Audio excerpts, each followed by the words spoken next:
একজনের দেখলাম ভাই, মনে করেন যে ইউটিউব দেখে সে অকটেল বানাইতে যাইয়া মারা গেছে, আল্লাহ তাকে ব্যস্ত নসিব করুন, ঠিক আছে।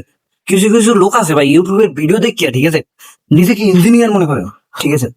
দেশে আর অকটেল পেট্রোলের মনে করেন একটু ঝামেলা চলতে আছে, ঠিক আছে, এটা দেখে সে মনে করছে আমি ইউটিউব দেখে অকটেল বানিয়ে লাইলে পয়সা হে পয়সা, পয়সা হে পয়সা, নিজের জীবনের কোনো মূল্য নাই, রিস্ক লয়ে বানিয়ে লাইছে। বাইরে ভাই ইউটিউব দেখে যদি বিজ্ঞানী হওয়া যাইতো, ইউটিউব দেখে যদি মনে করেন যে সবকিছু করা যাইতো, ঠিক আছে, হ্যাঁ, তাহলে এদেশে তো ইঞ্জিনিয়ারিং কলেজ থাকতো না, থাকতো না তো। সবাই তো ইউটিউব দেখে মনে করেন যে দরকার কি ইঞ্জিনিয়ারিং করতে, কি পরিমাণ টাকা লাগে সেটা বলার বাইরে, ঠিক আছে, তাহলে দরকার কি? না, কিছু কিছু মানুষ আমরা আছি, ঠিক আছে, ইউটিউবে ভিডিও দেখলো ওইটাকে বাস্তব বাস্তব মনে রায় হায় এরকম করা যায়। যে অমুকে মনে করেন পলিথিন পুরে মনে করেন যে আমরা ডিজেল বানিয়ে লাইছে, পেট্রোল বানিয়েছে, অমুকে এটা করে লাইছে, অমুকে ওইটা তৈরি করে লাইছে। তাই গ্যাস ছাড়া চলবে, বিদ্যুৎ ছাড়া এটা চলতেছে। বাইরে এটা একটা ভিডিও, এটা কাটা সেরা করে তৈরি করা হয়। আর তুমি ওইটা দেখে যদি নিজেকে আবিষ্কারক বা বিজ্ঞানী মনে করো, তাই তুমি এই বর্তমান ডিজিটাল যুগে কতটা মনে করেন যে বোধাই মার্কা তুমি, এটা তুমি নিজে বুঝতে পারতেছো। এই যে লোকটা মনে করেন মারা গেল, ঠিক আছে, রক্তের তৈরি করতে যে মারা গেলে এখন এর দায়ভার কে নেবে বলে?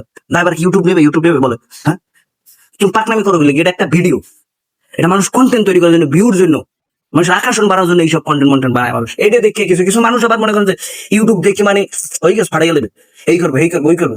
ভাই ইউটিউবের একটা ভিডিও, এটা একটা কন্টেন্ট, ঠিক আছে, এটা ভিউর জন্য করতেছে, এটা তৈরি করার ভিডিও করে কারাসিটা করে মিলাই দিলেই ছাড়ে, ঠিক আছে।